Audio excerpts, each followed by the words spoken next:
Hello dear students, this is Mrs. Pavitra Ashok. Welcome back to English class. In the previous session, we had started the pre-reading task of the poem The Solitary Reaper, written by William Wordsworth. Please open your textbook, students.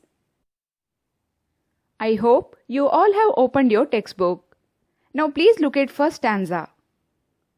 Behold her, single in the field, yon solitary highland lass, reaping and singing by herself.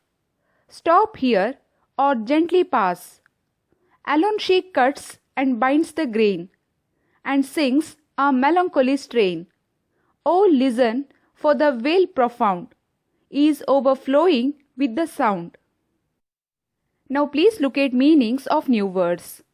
Behold, see or observe.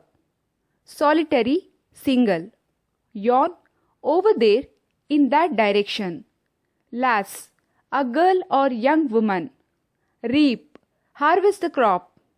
Bind, tie or fasten tightly together. Melancholy, a feeling of pensive sadness. Strain, song. Profound, deep. So, the poem begins with the speaker asking readers to behold a young girl. Behold means see or observe a young girl who is working in a field and singing a song by herself. What is she doing?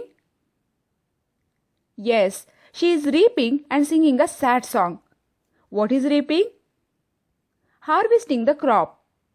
The poet asks the passerby to stop or listen to her song, or else to pass gently so as not to disturb her. In the next 4 lines of the first stanza, the poet says, she is alone in the field who cuts and binds the grain and singing a song. She is a highland girl. As she is a highland girl, the poet cannot understand the language of the song, but still he can understand the sadness of her voice. So, he came to a conclusion that the girl is singing a sad song. The poet is so struck by the sad beauty of the song that the whole valley seems to overflow with its sound. Do you know, students, what is highland? Highland is an area of high or mountainous land. Let's move on to the second stanza. No nightingale did ever chant more welcome notes to weary bands of travellers in some shady haunt among Arabian sands. A voice so thrilling never was heard in springtime from the cuckoo bird, breaking the silence of the seas among the farthest Hebrides. Now please look at meanings of new words. Chant, sing. Notes, musical sounds. Weary, feeling or showing extreme tiredness. Bands, groups. Shady haunt, shady place. In the second stanza, the poet compares the girl's singing to that of a nightingale and a cuckoo bird. He says that the song she sings is more welcome than any nightingale welcomes tired group of travelers in the desert. When some group of tired travelers reach Arabian desert, the song of the girl welcomes them.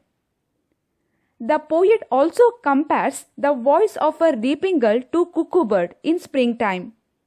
He says that the voice of the girl is sweeter than the cuckoo because her voice breaks the silence of the seas.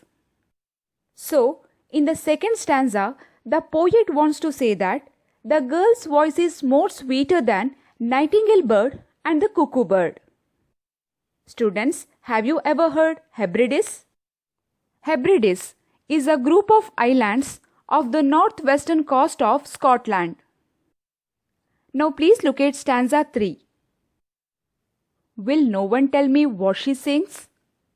Perhaps the plaintive numbers flow for all unhappy, far-off things and battles long ago. Or is it some more humble lay, familiar matter of today?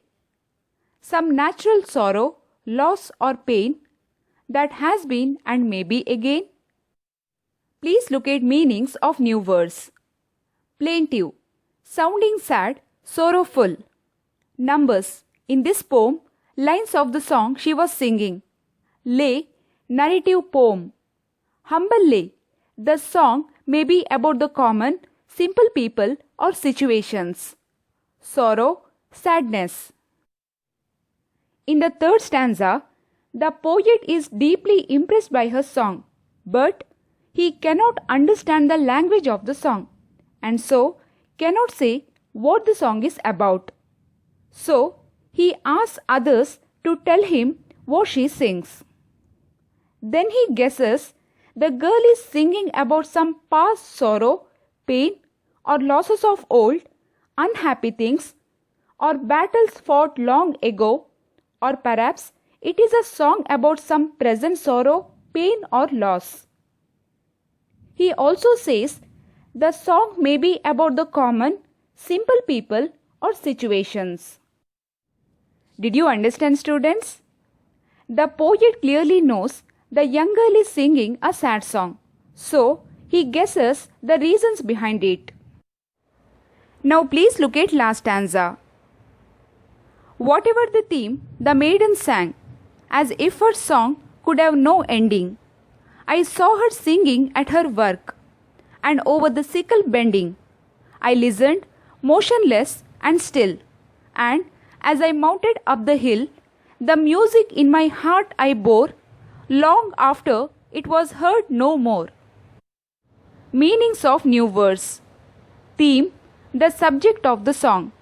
Sickle is a short-handled farming tool with the semicircular blade used for cutting corn, lopping or trimming. Finally, the poet came to conclusion by saying, whatever may be the theme of a song doesn't matter. She sang a melodious song which could have no ending. The poet saw a young Highland girl singing a sad song as well as busy in her work. The poet, being a part of nature, was profoundly impressed and remembered the song for its melodious effect. It is the beauty of the song, and her singing touches his heart and lingers in his mind, giving him joy as he travels up to the hill and carries her song with him long after till he could no longer hear it. So, in the last stanza, the poet wants to tell us that he was very much impressed by the song of a young Highland woman. I hope you all have understood the poem The Solitary Reaper, written by William Wordsworth. Now, I am going to end up this session. Bye for now. Thank you. Have a nice day.